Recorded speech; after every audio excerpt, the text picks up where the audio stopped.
नमस्कार, मैं अमित कुमार मेरे यूट्यूब चैनल पे आप सभी का स्वागत करता हूं। आज की इस वीडियो में अपन देखेंगे कि जो आगे अपने एग्ज़ाम चल आ रही हैं, जिनकी एग्ज़ाम डेट आ चुकी है, first grade, second grade, assistant professor और अपने जो रीट की भी एग्ज़ाम, रीट प्री की आ चुकी है अपने पास में एग्ज़ाम डेट। तो इनकी तैयारी कैसे करें और किन किन बातों का ध्यान रखें और जो मैटर अपने पास में क्या होना चाहिए पढ़ने के लिए और क्या रणनीति सही होनी चाहिए, तो इसके ऊपर अपन आज बात कर लेते हैं। तो फर्स्ट ग्रेड की जो एग्ज़ाम है वो जून 2025 में है, सेकंड ग्रेड की है वो सितंबर में है और जो असिस्टेंट प्रोफेसर की है वो दिसंबर में एग्ज़ाम है। और रीट की अपने पास फरवरी में, रीट की भी अपने पास में एग्ज़ाम डेट आ गई। तो इनकी तैयारी कैसे करें और कैसे इनको एक साथ मैनेज करें। तो जो इन बच्चों के पास में सिर्फ और सिर्फ बीएड है तो उनके पास तो सिर्फ ऑप्शन ही एक है, सेकंड ग्रेड। तो उनको अच्छे से सेकंड ग्रेड की तैयारी करनी चाहिए। यदि उनके बीच में यदि कोई एमएससी वगैरह के पेपर भी एग्ज़ाम के पास में आ रहे हैं तो उनको वो छोड़ सकते हैं, पहले वो सेकंड ग्रेड पे अपना पूरा फोकस रखें, क्योंकि यदि आपको जॉब मिल जाती है तो वो ज़्यादा इंपॉर्टेंट है किसी अदर चीज़ से। और यदि हाँ आपके पास में पहले यदि 4-5 महीने से पहले यदि एमएससी वगैरह के पेपर है तो आप दे सकते हो, कोई दिक्कत नहीं। और जिनकी यदि एमएससी है उनका फाइनल है वो रिजल्ट जून तक नहीं आ पाता है तो उनको भी किसकी तैयारी करनी चाहिए, सेकंड ग्रेड की तैयारी करनी चाहिए। उनको अदर ऑप्शन में नहीं सोचना चाहिए। जिनके पास एमएससी बीएड है तो उनको फर्स्ट ग्रेड और सेकंड ग्रेड दोनों की साथ में तैयारी करनी चाहिए। दोनों की जो तैयारी है वो साथ में आराम से हो जाती है, क्योंकि दोनों में जो सिलेबस है वो लगभग अपने पास में 70 से 80% सिलेबस है वो कैसा है, सेम है। तो आप यदि दोनों के साथ तैयारी करते हो तो आप दोनों के साथ में तैयारी कर सकते हो, क्योंकि आपको 2 से 3 महीने मिल जाएंगे सेकंड ग्रेड के एग्जाम में, फर्स्ट ग्रेड के बाद में। तो इतना ही अपने पास में जो एक्स्ट्रा सिलेबस है वो आराम से आप कवर कर सकते हो। तो यदि आप दोनों को साथ में लेके चलते हो तो आप सबसे पहले क्या करिए, मैथ है वो पूरी कवर कर लीजिए। देखिए, जिन बच्चों को मैथ में ऐसे लगता है कि मैं पीजी छोड़ दूँ फिर फर्स्ट ग्रेड की तैयारी करूँ, या जिनको यदि फर्स्ट ग्रेड के नाम से मतलब मैथ से डर लगता है तो उनको फिर सेकंड ग्रेड में चले जाना चाहिए। यदि आप ऐसा अभी से सोचने लगे कि ये चीज़ मैं छोड़ देता हूँ, यदि मैं मेरे से पीजी नहीं होगा, तो उनको फिर सेकंड ग्रेड में सही है। क्योंकि यदि आप पीजी छोड़ दोगे तो पीजी के पिछली बार लगभग 30 के आसपास क्वेश्चन आए थे, तो काफ़ी वेटेज था उसका। यदि आप शुरू से यदि डरने लग गए तो फिर आपको सेकंड ग्रेड में चले जाना चाहिए। यदि आप फर्स्ट ग्रेड की प्रॉपर तैयारी करना चाहते हो तो कंप्लीट सिलेबस पूरा करने की सोचिए, और उस सिलेबस को आप आराम से कर भी सकते हो क्योंकि अभी टाइम है। इतना टाइम भी यदि आप अच्छे से इसको यूज करते हो, अपन टाइम है उसको वेस्ट नहीं करते, तो ये बहुत टाइम है, बहुत अच्छा टाइम है ये। अभी तो एग्जाम में पिछली बार से जो लोग कह रहे हैं ना एग्जाम जल्दी है, पिछली बार तो कुछ नहीं था। पिछली बार तो एग्जाम डेट भी जो अभी इस बार दी है उससे बहुत कम टाइम दिया था। दूसरा, पिछली बार सिलेबस चेंज हुआ था, फिर उसमें मार्क्स का डिस्ट्रीब्यूशन था वो भी चेंज हुआ था। तो बहुत सी चीज़ें पिछली बार चेंज हुई थी फिर भी लोगों का सिलेक्शन हुआ है। तो ऐसा सोचने की ज़रूरत नहीं है कि टाइम कम है या ये है वो है, ये सब फालतू की वीडियो बनते रहते हैं। तो इन पे आपको ध्यान नहीं देना है, अभी भी आपके पास पर्याप्त टाइम है यदि आप अच्छे से उसको यूज़ करते हो तो। यदि आप सेकंड ग्रेड फर्स्ट ग्रेड की तैयारी एक साथ करना चाहते हो तो आराम से कर सकते हो। इसके लिए आपको किसी से ज़्यादा पूछने की ज़रूरत नहीं है। अपनी तैयारी शुरू करिए और उसको अच्छे से चलते रहने दीजिए। जो सिलेबस अपने पास सेकंड ग्रेड का लास्ट में जो जीके का कुछ पोर्शन एक्स्ट्रा है तो वो आप 2-3 महीने में आराम से कर सकते हो। पिछली बार मैंने भी किया था और आराम से अच्छी रैंक तक आप आराम से पहुंच जाते हो, तो कोई दिक्कत इसमें नहीं आती। फिर आता है अपने पास में एपी का पेपर। तो एपी में तो वैसे भी जो बच्चे होते हैं इनका सबका नेट वगैरह होता है, तो इंटेलिजेंट बच्चे होते हैं ना, इनको तो कोई ज़रूरत भी नहीं पड़ती गाइडेंस की। तो देखिए, इसके लिए अपन पढ़ना क्या क्या है। यदि अपन 9th-10th की बात करते हैं तो आप एसएससी में राकेश यादव के नोट्स आते हैं वो ला सकते हो। यदि आप बेसिक अपने मतलब जो नॉर्मल थ्योरी होती है अपने चतुर्भुज किस टाइप के होते हैं, इनकी जो नॉर्मल डेफिनेशन वगैरह ये आपको देखनी है तो आप ओल्ड आरबीएससी की बुक है उससे देख सकते हो। 9th की मैंने पीडीएफ टेलीग्राम पे अवेलेबल करा रखी है, और 10th की भी मैं जो आपके लिए ज़रूरी है जो सिलेबस में है वो अवेलेबल करवा दूंगा। या आपके पास एनसीईआरटी है तो आप वो भी पढ़ सकते हो। कोई ऐसा पुरानी बुक में या नई बुक में कोई बहुत ज़्यादा डिफरेंस नहीं होता, ये होता है कि आप पढ़ते कितना अच्छे से हो। तो यदि आपके पास एनसीईआरटी है तो आप एनसीईआरटी पढ़ लीजिए। यदि आपके पास एसएससी के क्लास नोट्स ये राकेश यादव वाली अगर बुक लाना चाहते हो तो ये भी अच्छी बुक है। अगर आपके पास कोई सोर्स है तो आप वहाँ से भी पढ़ सकते हो, कोई दिक्कत नहीं है। लेकिन ये क्या कि कई लोगों का नाम रहता है कि उनको बुक के नाम बताने ही पड़ते हैं, तो उन लोगों के लिए तो आप किसी भी एक चीज़ से कर सकते हो। ये बार बार क्वेश्चन ना पूछा करें। एक तैयारी करने वाला कभी भी ये बार बार नहीं पूछता कि मैं ये ओल्ड आरबीएससी जरूरी है क्या, या एनसीईआरटी जरूरी है क्या, या ये जरूरी है क्या। ऐसा कोई फिक्स नहीं होता तैयारी करने के लिए। फिर अपन यदि अपने पास में सेकंड ग्रेड और फर्स्ट ग्रेड के लिए अपन मैथ्स की बात करें तो 11th-12th के लिए आपके पास में एनसीईआरटी, एग्जाम्पलर और आरबीएससी वर्ल्ड बुक, ये तीनों बुक उन बच्चों के लिए है जो अपनी तैयारी जीरो से शुरू करते हैं, यानी उनके बेसिक कमज़ोर है, उनको नॉर्मल जो फॉर्मूले वगैरह है, नॉर्मल थ्योरी है, वो भी चाहिए होती है, तो आप इन तीनों ऑप्शन में से कोई भी एक ऑप्शन चूज कर सकते हो जो आपको कंफर्टेबल लगे या जो आपके पास में इजीली अवेलेबल हो सकता है। कोई सा भी आप ले सकते हो, किसी में बुराई नहीं है, सब अच्छी है। यदि आप एनसीईआरटी ले लोगे या एग्जाम्पलर ले लोगे या ओल्ड आरबीएस ले लोगे, जो आपको अच्छा लगता है वो ले आइए। जो आपके पास पहले से है तो उसी को रखिए। इन तीनों में से आप अपना बेसिक स्ट्रॉन्ग कर सकते हो। और जिन बच्चों के अपने पास पहले से तैयारी कर रखी है तो उनको किसी इन तीनों में से किसी की जरूरत नहीं है। दूसरा, आपको इसमें क्या करना है, प्रीवियस ईयर क्वेश्चन करने हैं। और इस प्रीवियस ईयर क्वेश्चन को कैसे करना है, ये खुद से सोल्व करने हैं। किसी भी यूट्यूब चैनल पे या किसी कोचिंग में इसके वीडियो देख के आपको सोल्यूशन नहीं करने हैं। वीडियो देख के सोल्यूशन करने का मतलब ये है कि आप अपनी जो अच्छी चीज़ें हैं वो वेस्ट कर रहे हो। तो प्रीवियस ईयर क्वेश्चन किसी भी एग्जाम की तैयारी करने के लिए बहुत इंपॉर्टेंट होते हैं और इनको हमें खुद से सोल्व करना चाहिए। यदि अपन इनके सॉल्यूशन देख लेते हैं तो अपने पास में जो अच्छी क्वांटिटी के क्वेश्चन है वो तो अपने पास में चले गए। इसलिए जितना हो सके इन क्वेश्चनों को खुद से सोल्व करिए, एक बार इनकी पूरी कैलकुलेशन करिए, बहुत कुछ आपको सीखने को मिलेगा। तो इसलिए इन क्वेश्चनों को आप खुद से सोल्व करें, ये बात ध्यान में रखें। और यदि आपके पास में 2-3 बार करने के बाद भी नहीं हो रहा तो फिर आप सॉल्यूशन देख सकते हो, और उस सॉल्यूशन को देखने के बाद भी उस क्वेश्चन को अपन खुद से कैलकुलेशन आपको करनी है। हर क्वेश्चन की कैलकुलेशन खुद के हाथ से करने की आदत आपके पास में होनी चाहिए, तभी आपका सिलेक्शन होगा। यदि आपके पास ये प्रीवियस क्वेश्चन हो जाता है तो आप SR Saini, RD Sharma, universal, youth publication या अदर जेई की बुक जैसे अरिहंत की आती है, या कोई और भी अपने पास में एंट्रेंस एग्जाम जैसे RS अग्रवाल की जो पहले चलती थी एंट्रेंस एग्जाम के लिए ऑब्जेक्टिव बुक, तो कोई भी एग्जाम में ये बुक आती है, इनके आप क्या कर लीजिए, ऑब्जेक्टिव जो क्वेश्चन होते हैं कोई भी एक बुक ले आइए, इनमें से कोई भी ले आइए। सारी, कोई ऐसा फिक्स नहीं है मार्केट में कि यही बुक चाहिए मेरे को तो ऐसा होगा, नहीं, कोई जरूरी नहीं है। आपके पास SR सैनी है, SR सैनी करिए, आपके पास RD शर्मा पढ़िए, उसको करिए, यूनिवर्सल पढ़िए। आपको क्वेश्चन करने हैं, यदि आप किसी भी टॉपिक के 100 क्वेश्चन कर लेते हो खुद से कैलकुलेशन करके, तो वो उस टॉपिक में आपकी जो पकड़ है वो अच्छी हो जाती है। बस ये ध्यान रखिए। तो ये जो अपने दिमाग में एक अपन थ्योरी बैठा के चलते हैं कि यही बुक मेरे को पढ़ने से सिलेक्शन होता है, ये सबसे नेगेटिव थिंकिंग है। और ये जो मार्केट में लोग आपको इसलिए करते हैं क्योंकि उनको अपने कोर्स, अपने वीडियो वगैरह बेचने होते हैं, तो वो आपको एक स्पेसिफाई किसी चीज़ के प्रति इतना ज़्यादा लगाव बना देते हैं। जबकि ये जरूरी है कि सब ये जो भी एग्जाम है इनमें से आप 100-150 क्वेश्चन ऑब्जेक्टिव सोल्व करिए, और सोल्व करने से उस टॉपिक के अंदर किस तरीके से आप क्वेश्चन में दिमाग लगा सकते हो, किस तरीके से आपको कैलकुलेशन करनी है, किस तरीके से आप सोच सकते हो, ये सारी चीज़ें डेवलप हो जाती है। कोई भी एक बुक जो भी आपके पास है सारी बेस्ट है। यदि आप उनको, जब तक आप अपने कंटेंट पे विश्वास नहीं करोगे तब तक आपका कुछ नहीं हो सकता। घूमने वाले मार्केट में ऐसे घूमते रहते हैं, रोज पूछते रहते हैं ये मैटर बताओ वो बताओ, और ये सब ऐसे लास्ट तक पूछते रहते हैं। ये एग्जाम के, अभी संस्कृत डिपार्टमेंट का एग्जाम था, पहले दिन तक लोग यही पूछ रहे थे क्या करें कैसे करें, तो वो सीरियस नहीं है तैयारी के लिए। ऐसे बच्चे मार्केट में होते हैं और वो घूमते रहते हैं, हमेशा ही घूमते हैं। यदि आप सीरियस कैंडिडेट हो तो कोई भी बुक आपके पास जो है उसको सोल्व करने का सोचिए और उसको टाइम दीजिए और उसको हल करिए। यदि आपको ग्रेजुएशन के लिए पढ़ना है तो आप JPH लेके आ जाइए। यदि आपके पास नवकार है तो नवकार पढ़िए। और इसमें आपको क्या करना है, सबसे पहले आपको इनके सोल्वर्ड एग्जाम्पल करने हैं।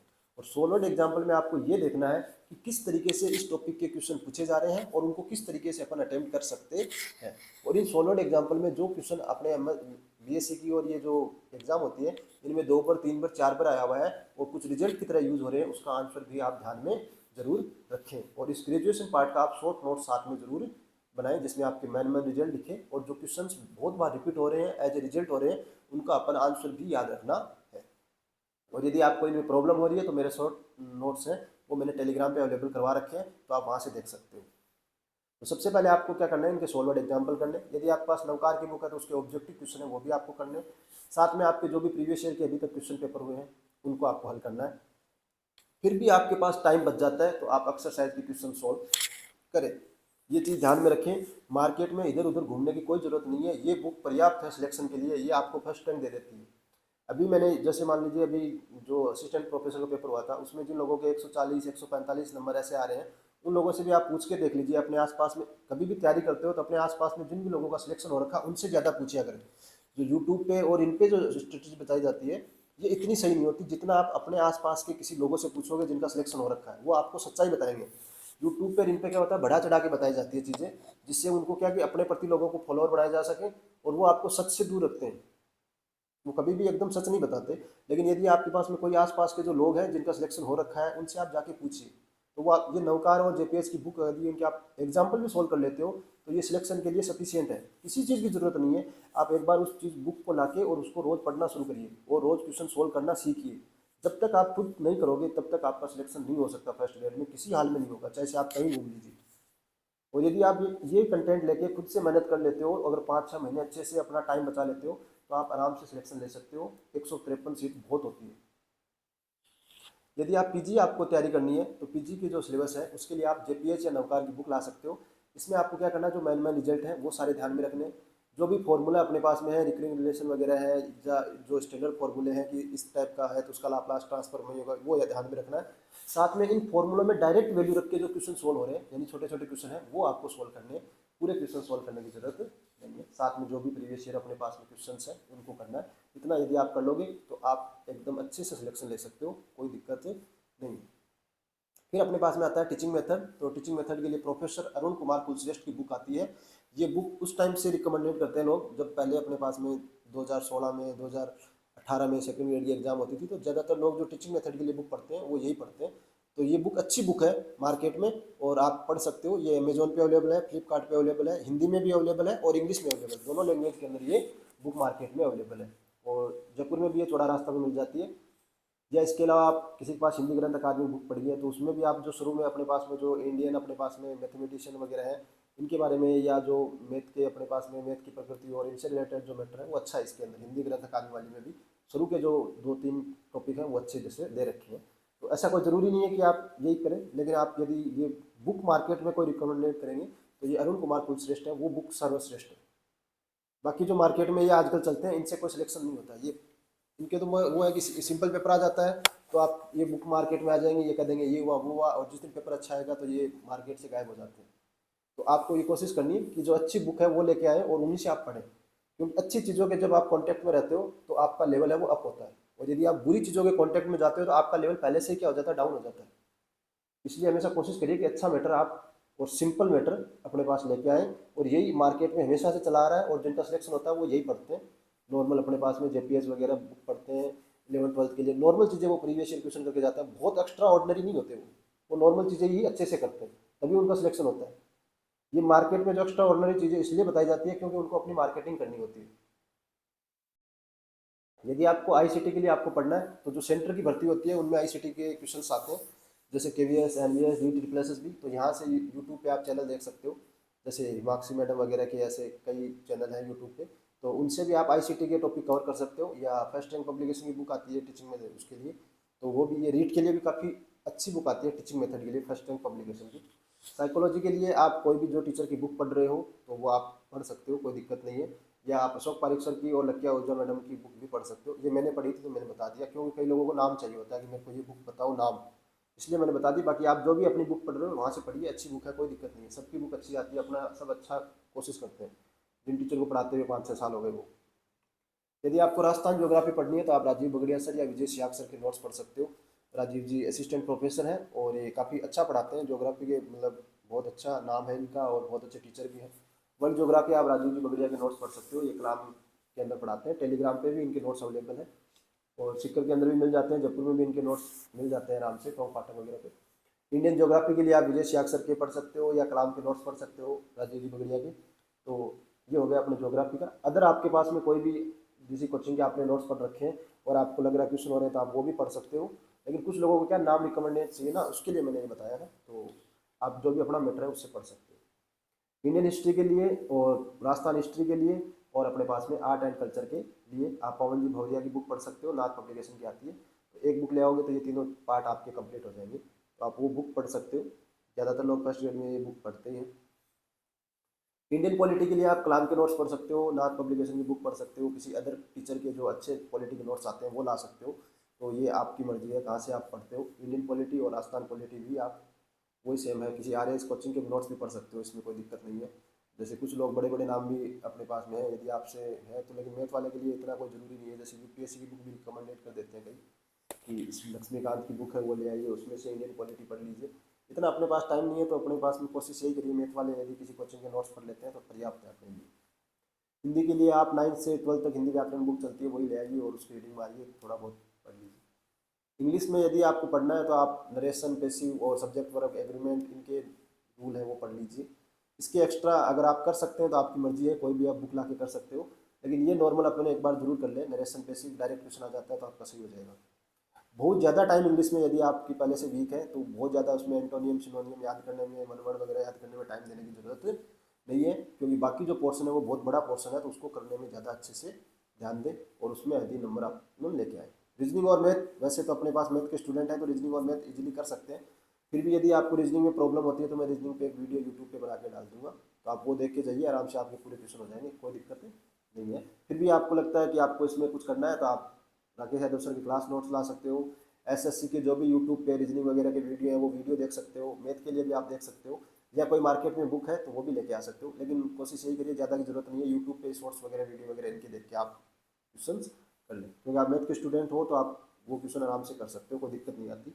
नॉर्मल जो थ्योरी है इसमें बस थोड़ा सा ये मैथ में ये ध्यान रखें कि जो बारंबारता वगैरह है, पाई चार्ट वगैरह है, उनकी थ्योरी जरूर पढ़ के जाइए, और ये थ्योरी अपने को ओल्ड आरबीएससी बुक में मिल जाएगी, तो उसमें से कई बार क्वेश्चन आता है आयत चित्र है, पाई चार्ट है, ये है वो है, वो किसके बारे में क्या, तो उसमें क्वेश्चन थोड़ा अपना कंफ्यूजन रहता है, बाकी जोड़ बाकी तो अपन मैथ वाले कर लेते हैं आराम से, तो उसकी थ्योरी थोड़ा सा जरूर पढ़ें, यूट्यूब से पढ़ लें आप। साइंस के लिए आप एनसीईआरटी पढ़ सकते हो 9 से 10 की। मैनेजमेंट के लिए आप किसी भी अच्छे टीचर के जिसको पढ़ाते हुए मैनेजमेंट 4-5 साल हो गए उसके नोट्स पढ़ लेना, जैसे एस यादव सर के पढ़ सकते हो, मनोज जी हरिदत्त है उनके पढ़ सकते हो, अदर कोई भी टीचर है आपके पास में तो आप उसके नोट्स से पढ़ सकते हो मैनेजमेंट के लिए। इंडियन इकोनॉमी के लिए आप कलाम के नोट्स पढ़ सकते हो, मैंने लास्ट टाइम इनके पढ़े थे और इनमें से काफ़ी अच्छे क्वेश्चन आए थे, इनके इंडियन इकोनॉमी के सेकंड ग्रेड के लिए अच्छा मैटर था ये।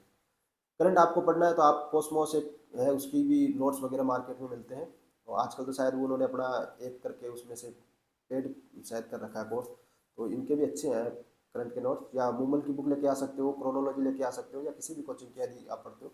बस करंट में कोशिश ये करें कि आप वीडियो देखने से बचें, करंट के आप रेगुलर वीडियो ना देखें, उसमें आपका टाइम बहुत खराब होता है, उनसे नोट्स बनाना उनमें अपना टाइम खराब ना करें, मार्केट से या किसी भी टीचर के या उसके नोट्स ला के आप खुद ही पढ़ लें, इसमें वीडियो वगैरह देखने में बहुत ज़्यादा टाइम खराब होता है। हाँ, यदि आपके पास नोट्स अवेलेबल है और वही टीचर आपको वीडियो में पढ़ा रहा है तो आप उसको 2 गुना या 3 गुना की स्पीड में करके, यदि 1 महीने के यदि आपको 1 या 2 घंटे में करवा रहा है तो कर सकते हो, लेकिन रोज़ 1 घंटे आपको करंट पढ़ा रहा है तो फिर आपको करंट करने की जरूरत नहीं है, फिर आपको पढ़ने की जरूरत है, आप बुक से पढ़िए। अब जो तैयारी करते हैं ना उसमें सबसे ज़्यादा मेन इंपॉर्टेंट आजकल क्वेश्चन, और मार्केट में सबसे ज़्यादा बड़ा बिजनेस और सबसे ज़्यादा जो मुद्दा आजकल चल रहा है वो है टेस्ट सीरीज। सबसे अच्छा बिजनेस भी है, सबसे अच्छा बेनिफिट देने वाली चीज़ भी है, सबसे ज़्यादा टाइम खराब करने वाली चीज़ भी है, इसमें हर चीज़ टेस्ट सीरीज के अंदर सारी चीज़ें आजकल ये सब लोगों को फ़ायदा करती है, इसमें कुछ लोगों का नुकसान भी हो रहा है, कुछ लोगों के बहुत फ़ायदा भी हो रहा है, तो ये चीज़ के अंदर सबसे ज़्यादा समझने की अपने को क्या है ज़रूरत है कि टेस्ट सीरीज का क्या महत्व है और क्या टेस्ट सीरीज अपने को लेनी चाहिए, क्योंकि मार्केट में अब इसका एक वो चल रहा है अचानक से, मतलब हर आदमी इसका वो कर रहा है, तो इसके ऊपर अपने को सबसे ज़्यादा बात करने की जरूरत है, क्योंकि सबसे ज़्यादा बच्चे इसी के अंदर फंस रहे हैं।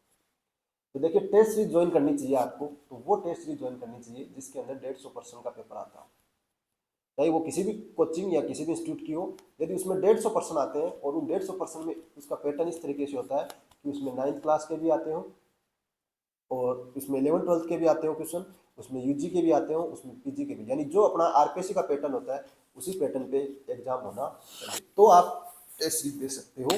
आजकल क्या कोचिंग वाले नाम जब टेस्ट सीरीज करते हैं तो करते हैं आरपीएससी का पैटर्न, फिर एग्जाम में क्वेश्चन देते हैं 40 टेस्ट पेपर में, क्या ये 40 पैटर्न है एग्जाम का? नहीं है, ये 40 क्वेश्चन वाले टेस्ट सीरीज आपको कभी नहीं देंगे।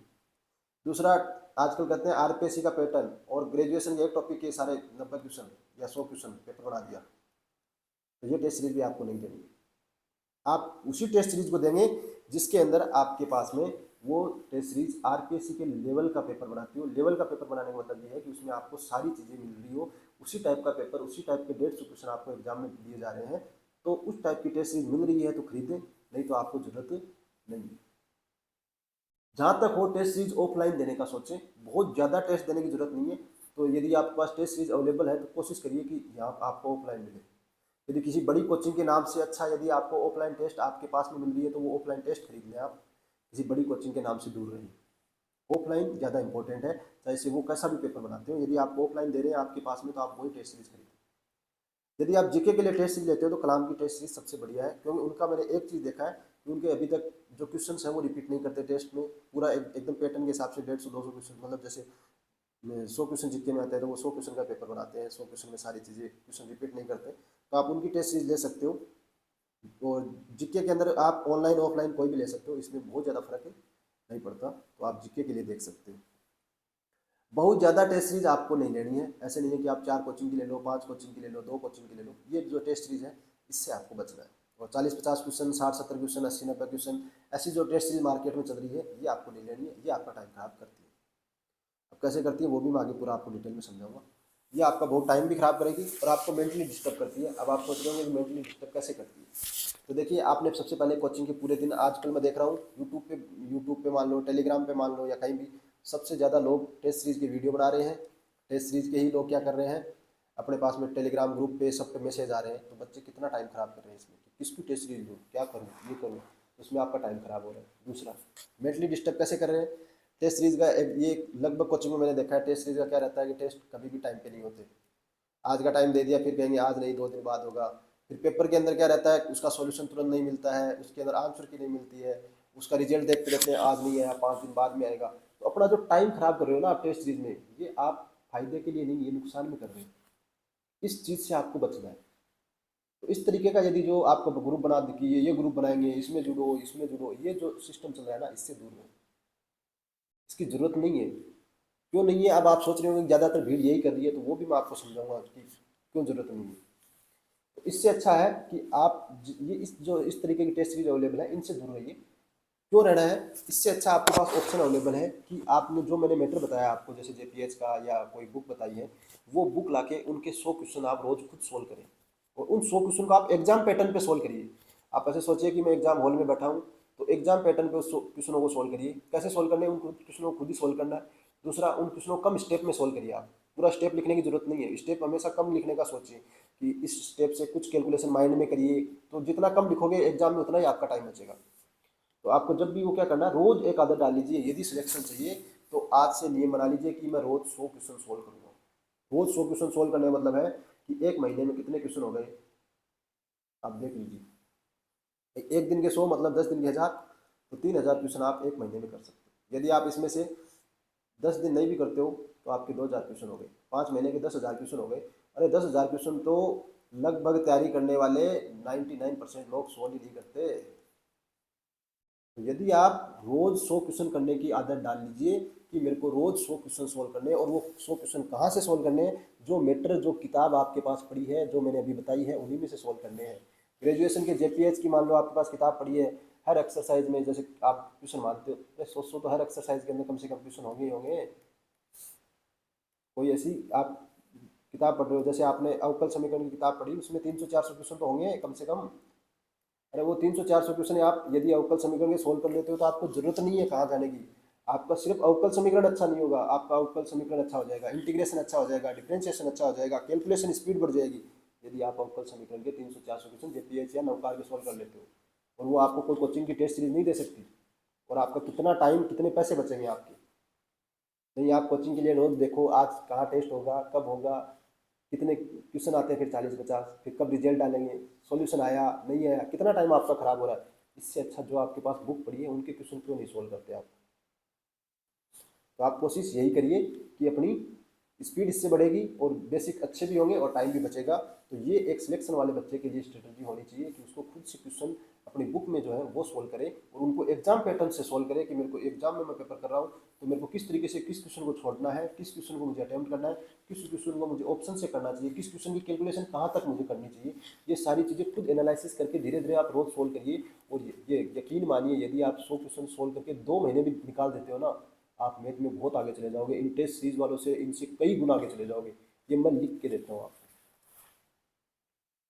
फिर आप एग्जाम से पहले 4-5 फुल लेंथ टेस्ट जो होते हैं वो ऑफलाइन दे सकते हैं, वो किसी भी कोचिंग के आप दे सकते हो। ये जरूरी होता है कि 4-5 अपने को टेस्ट देने चाहिए। 4-5 टेस्ट देने से अपने क्या रहता है कि अपन एनालिसिस कर सकते हैं कि क्या क्या मिस्टेक आपकी एग्जाम में हो रही है, उन एग्जाम में मिस्टेक को कैसे सुधारें। दूसरा, अपनी तैयारी कैसे चल रही है उसका पता चल जाता है। तो कई चीज़ें हैं, तो 4-5 फुल लाइन टेस्ट आपको देने चाहिए। बहुत ज़्यादा टेस्ट देने की जरूरत नहीं है। और ये रोज ये 17, 18, 20, 25 टेस्ट, 50 टेस्ट, इस टॉपिक ऐसे करवा देंगे, वो करवा देंगे, इस तरीके के क्वेश्चन एग्जाम में सीधे आते हैं। इन चीज़ों से देखो, एक सिलेक्शन वाला और फर्स्ट ग्रेड की तैयारी करने वाले जो इंसान का लेवल है ना, उसको तो इनसे दूर रहना चाहिए।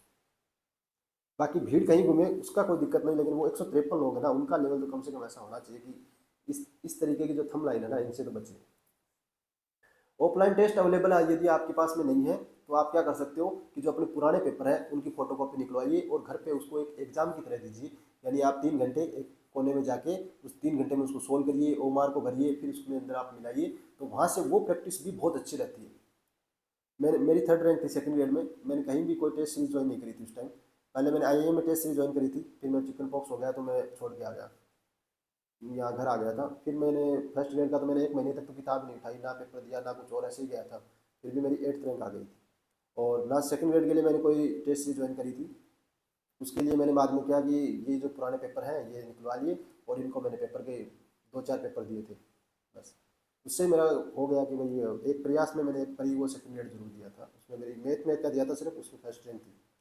बाकी मैंने कोई उसमें टेस्ट सीरीज ज़्यादा नहीं दी, क्योंकि अपने को तो एग्जाम का जो पैटर्न होता है वो घर पे भी अपन बना सकते हैं क्वेश्चन सोल्व करके, तो कोई दिक्कत नहीं होती है। तो यदि ऑफलाइन टेस्ट अवेलेबल नहीं है तो आप पुराने पेपर ले आइए, उनको कर लीजिए।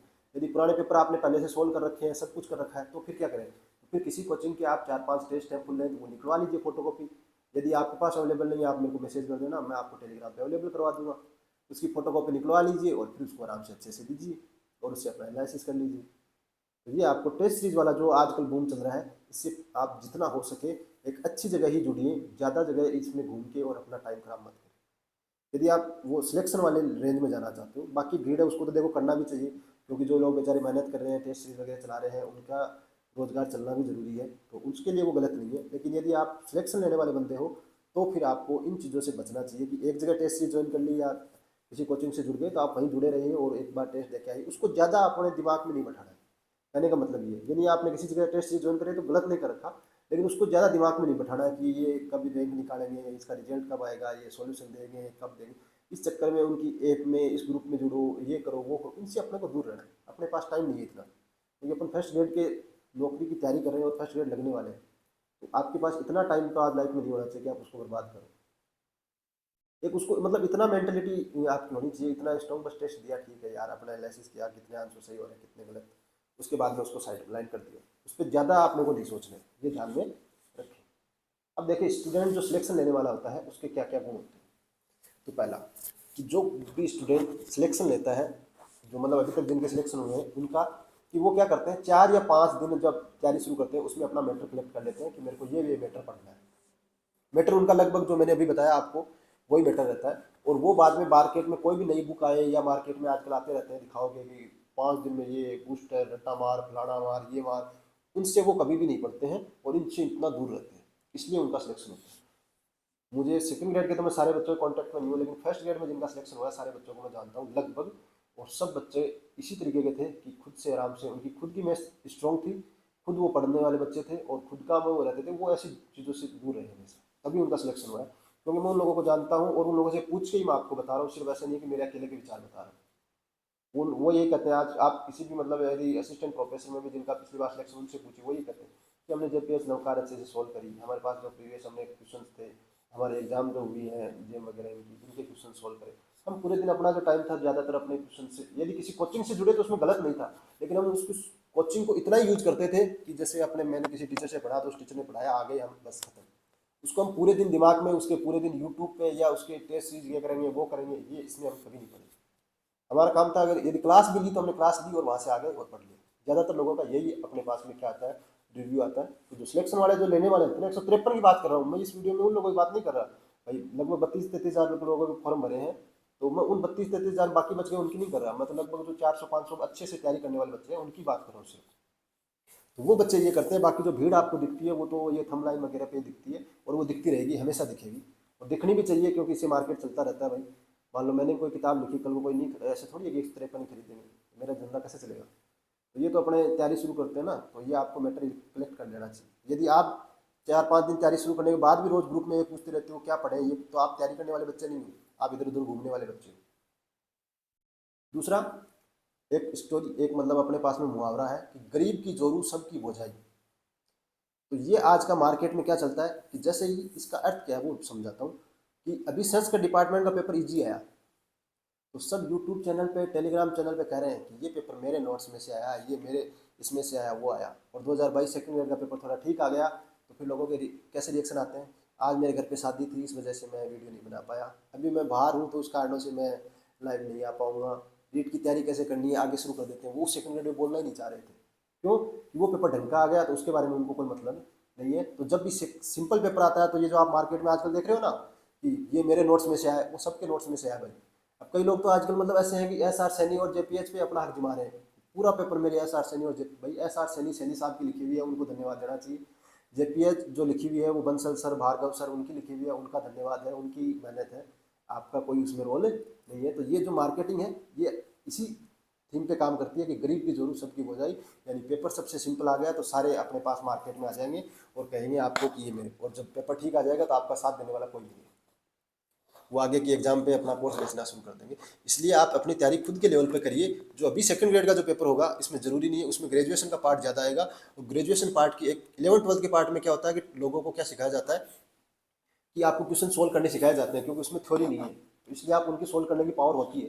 लेकिन ग्रेजुएशन में ज़्यादातर कोचिंग का जो अपने पास में तरीका रहता है वो क्या, रिजल्ट याद करवाते हैं, और बच्चा भी उनके इतना जो हो जाता है कि वो भी उसको याद करने लग जाता है। और पिछली बार जो सेकंड ग्रेड में पेपर में क्या है, कुछ क्वेश्चनों में कैलकुलेशन कर पड़नी पड़ती, कैलकुलेशन करना था, सोल्व करना था, और बच्चों को कभी आदत ही नहीं पड़ी। तो अभी मैं आपको बता देता हूँ, ये जो सेकंड ग्रेड और फर्स्ट ग्रेड की एग्जाम होगी उसमें आपको कैलकुलेशन खुद से करनी पड़ेगी, और वो कैलकुलेशन करनी आनी चाहिए।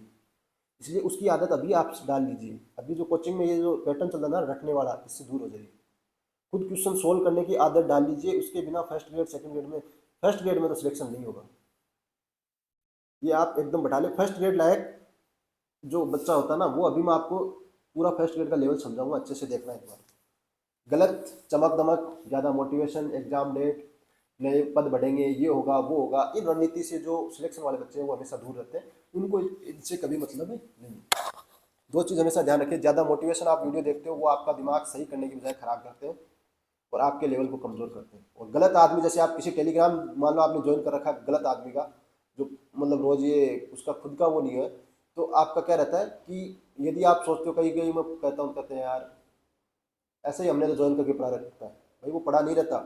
वो लोग क्या कभी भी वीडियो बना के डालेंगे कि एग्जाम डेट आगे जाएगी, तो वो दिमाग पे थोड़ा असर आपके भी पड़ता है, और बिल्कुल पड़ता है, मैं 100% बता रहा हूँ। इसलिए ऐसे लोगों से दूर रहें, ना तो ऐसे लोगों को ज्वाइन करना है, ना अपने को पड़े रहने में नहीं देना टेलीग्राम पे, इनको दूर ही रहना है। क्योंकि ये जो वीडियो आते हैं ना, ये आपके मेंटली कंडीशन पे असर डालते हैं, आपके लेवल को कमज़ोर करते हैं। आप फर्स्ट ग्रेड के लेवल के इंसान हो, आपने एमएससी कर रखी है, आप मैथमेटिक्स के स्टूडेंट हो, तो अपने लेवल को समझिए और उसके अकॉर्डिंग तैयारी करिए। अब मैं आपको बताता हूँ, जैसे टोटल फॉर्म भरे गए हैं 32,939, तो उसमें से 20,000 तो ऐसे लोग हैं जो इधर उधर पूरे दिन घूमते रहते हैं ना, क्या पढ़ें कैसे पढ़ें, बुक टेलीग्राम और इन पे पूरे, उनको पढ़ने से कोई मतलब नहीं है। तो 20,000 लोग तो ऐसे मिलते हैं। 5,000 लोग ऐसे मिलते हैं जो बहुत ज़्यादा टेस्ट सीरीज के चक्कर में फंस जाते हैं, बहुत ज़्यादा टेलीग्राम ग्रुप पे बहुत ज़्यादा कोर्स खरीद लेते हैं, पढ़ता उन कोर्स को है नहीं, ज़्यादा सी बुक ले आते हैं मार्केट में से पूरी, और मतलब रोज़ क्या करें कैसे पढ़ें, ये नहीं हो रहा वो नहीं हो रहा, ये पूरे दिन ऐसे करते रहते हैं। 5 से 7 हज़ार बच्चे होते हैं जो अच्छे से मेहनत करते हैं, और उनमें से कुछ लोगों का सिलेक्शन होता है। ये मेरा कोई आधिकारिक आंकड़ा नहीं है, मैंने एक ऐसे ही नॉर्मली बांटे हैं, तो ये कोई ऐसे नहीं बोलते कि सर ये आधिकारिक आंकड़े कहाँ से आए, तो ये नॉर्मल ऐसे ही। 90% जो आपको फर्स्ट ग्रेड की तैयारी करवा रहे हैं, जो कोचिंग वाले करवा रहे हैं, या जो भी अपने पास में फर्स्ट ग्रेड की रणनीति, उनका खुद का लेवल नहीं है फर्स्ट ग्रेड का। ये बात सुनने में हो सकता है किसी को बुरी लगे, सुनने में हो सकता है किसी को यही लगे कि ये घमंड की बात है, लेकिन देखो यदि फर्स्ट ग्रेड में आप तैयारी कर रहे हो ना, तो ये बहुत बड़ी सच्चाई है। अब आप सोच रहे होंगे क्यों, तो मैं आपको इसका भी रिजल्ट बता देता हूँ कि पिछली बार जिन बच्चों के सिलेक्शन हुए ना, उन बच्चों में लगभग बच्चे थे, कोई आईआईटी से एमएससी है, कोई सेंट्रल यूनिवर्सिटी राजस्थान से एमएससी है, कोई हरियाणा से एमएससी है सेंट्रल यूनिवर्सिटी, कोई राजस्थान यूनिवर्सिटी डिपार्टमेंट में पढ़ा हुआ है, या कोई पहले से जॉब कर रहा है। ये ऐसे बच्चे 80% से ऊपर हैं जो पिछली बार फर्स्ट ग्रेड के, पर्सनल जानता हूँ मैं इनको सबको। आप कहो तो मैं इनके वीडियो यूट्यूब पे इनसे आके बुलवा के दिखा सकता हूँ आपसे कि ये भाई मैंने भी यही बुक पढ़ी थी, इन लोगों से मैं दूर रहा था, इन कोचिंगों से मैं, जो ऐसी कोचिंग है इनसे दूर रहा था, ऐसी टेस्ट सीरीज है इनसे मैं दूर रहा था। ये आप चाहें तो मैं आपको एकदम दिखा सकता हूँ। आप स्क्रीनशॉट चाहिए तो मैं आपको स्क्रीनशॉट दिखा सकता हूँ। तो जो लगभग बच्चे तैयारी कर रहे थे, आप सोचिए यदि आप फर्स्ट ग्रेड के अंदर जा रहे हो ना, आपको इन बच्चों से कम्पीट करना है। किसी का सीएसआई या नेट नेट था, नेट जेआरएफ थी, कोई ऐसे बच्चे थे जिनका असिस्टेंट प्रोफेसर में हो रखा था, इंटरव्यू में रहे थे। यदि इन लोगों को आपको किस में फाइट करना है, फर्स्ट ग्रेड में आपको फाइट करना है। ये लोग इंटेलिजेंट होते हैं, ये बड़ी बात नहीं है, इन लोगों की मेंटलिटी कंडीशन बहुत स्टेबल होती है, ये आप हमेशा ध्यान रखें। और जो आप जो मासूम बच्चे घूमते हो ना, इनकी मेंटलिटी कंडीशन, ये जो फालतू के थंबनेल वाले वीडियो बनाते हैं ना, ये कभी अच्छी मेंटलिटी इनकी बननी नहीं देते, ये प्रॉब्लम है। तो तब मैंने ये वीडियो बनाया, मेरे को वीडियो बना, मेरे को भी अच्छा लगता कि मैं ये कोचिंग ये तैयारी वगैरह के वीडियो बनाऊँ, कभी मेरे को अच्छा नहीं लगता। लेकिन क्या, अब ज़्यादातर लोग बार बार बोलने लग गए, तब मैंने ये वीडियो बनाया। तो यदि आप फर्स्ट ग्रेड की तैयारी कर रहे हो, तो आप सोचिए कि आपको इन ये जो लेवल के लोग हैं ना, इनसे आपको फाइट करना है, और इन लोगों से फाइट करना है तो आपको किस लेवल तक बनाना पड़ेगा। ये मैं आपको डरा नहीं रहा हूँ, मैं आपको उस रियलिटी से रूबरू करा रहा हूँ कि जो फर्स्ट ग्रेड में सिलेक्टेड बच्चे हैं, ये उनका लेवल है। उनमें ज़्यादातर जो बच्चे हैं उनकी मेंटली कंडीशन है वो बहुत स्ट्रॉन्ग है। तो यदि आप इन जो इधर उधर की चीज़ों में ज़्यादा घूम गए तो फिर आप सिलेक्शन नहीं दे पाओगे। ये इससे डरना नहीं है, ये सच्चाई समझनी है आपको। अब आप सोच रहे होंगे कि फिर आप इतना डर जाओ कि नहीं यार फिर तो अपना सिलेक्शन नहीं हो, ऐसा कुछ नहीं है, सिलेक्शन आपका हो जाएगा। लेकिन आपको करना क्या पड़ेगा, अच्छी चीज़ें करनी पड़ेगी आपको। इन 5-6 महीने में बहुत अच्छे से मेहनत करनी पड़ेगी, बहुत क्वेश्चन सोल्व करने पड़ेंगे, कैलकुलेशन स्पीड बढ़ानी पड़ेगी, अपनी मेंटल स्ट्रॉन्ग कंडीशन है वो स्ट्रॉन्ग रखनी पड़ेगी। एग्जाम डेट वगैरह आ गए, ये हो गई, वो बुक पढ़े फलाना, इन सब चीज़ों का आपके दिमाग पे असर ज़्यादा नहीं पड़ना चाहिए। तो उसको बोलते हैं मेंटली स्ट्रॉन्ग स्टेबल बच्चा, जो अपनी तैयारी अच्छे से कर सकता है। किसी भी चीज़ से ऐसे नहीं है कि आपको बार बार मोटिवेशन वीडियो देखने की जरूरत पड़ रही है, ये वो नहीं। तो ये चीज़ आप फर्स्ट ग्रेड की तैयारी करना चाहते हो तो इस चीज़ को जरूर ध्यान में रखें। रणनीति और बुक्स लास्ट ये खरीद, मतलब आपको क्या रहता है, अभी तक मैंने जो यूट्यूब पे ये लास्ट में मैंने वीडियो इसलिए बनाया है कि ज़्यादातर कोचिंग वगैरह के जो रणनीति वाले वीडियो हैं, टीचर क्या करते हैं अपनी रणनीति जो बताते हैं ना, वो फर्स्ट ग्रेड की नहीं बताते। वो बताते हैं, वो अपना एक स्टडी मटेरियल तैयार करके रखते हैं, या अपना कोई कोचिंग बैच तैयार करके रखते हैं, या अपना कोई वो टेस्ट सीरीज चालू करके रखते हैं। वो पूरा वीडियो अपना जो बनाते हैं वो उसमें उसी की लास्ट में आपको कह देंगे कि आप ये बुक खरीद लीजिए, आप मेरा बैच खरीद लीजिए, आप टेस्ट सीरीज खरीद लीजिए। अब कोचिंग कई कई कोचिंग में 5-5 6-6 घंटे के बैच आप चालू करें, इनका सिलेक्शन कभी नहीं होगा फर्स्ट ग्रेड में। कैसे होगा भाई, 5-6 घंटे तो आप कोचिंग में चले गए और यदि 5 महीने बचे आपने खुद भी मेहनत ही नहीं करी और खुद भी मेहनत खुद ने कैलकुलेशन नहीं करी, तो फर्स्ट ग्रेड में सिलेक्शन थोड़ी हो जाएगा, कभी नहीं होगा। लेकिन वो कोचिंग वाले आपको नहीं बताएंगे कि आपका सिलेक्शन होगा या नहीं होगा। यदि उन बच्चों को सिलेक्शन भी लेना है ना, तो उनको अब 5-6 महीने जो उनके पास बचे ना, उसको उनको खुद पे इन्वेस्ट करना चाहिए, पूरे दिन उनको खुद से पढ़ना चाहिए। यदि कोर्स की थोड़ी बहुत हेल्प की जरूरत पड़ती है तो रिपोर्टेड कोर्स ले लीजिए, उसको 2 गुना करके देखिए। जो चीज़ जरूरत आपको ऐसे लग रहा है ये चीज़ आ रही है तो उसको स्किप कर दीजिए, और बाकी जो चीज़ आपको लग रही है कि ये जरूरी है तो उसको नोट कर लीजिए।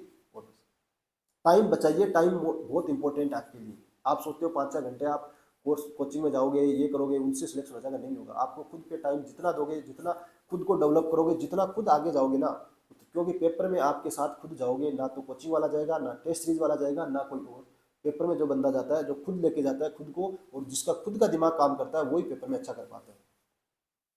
तो ये मैंने रणनीति देखी मैन कि ज़्यादातर लोगों का यही मिलता है कि लास्ट में अपनी जो चीज़ है उसी पे वो अपनी रणनीति केंद्रित रखते हैं, और लास्ट में कह देंगे कि आप ऐसा कर लीजिए।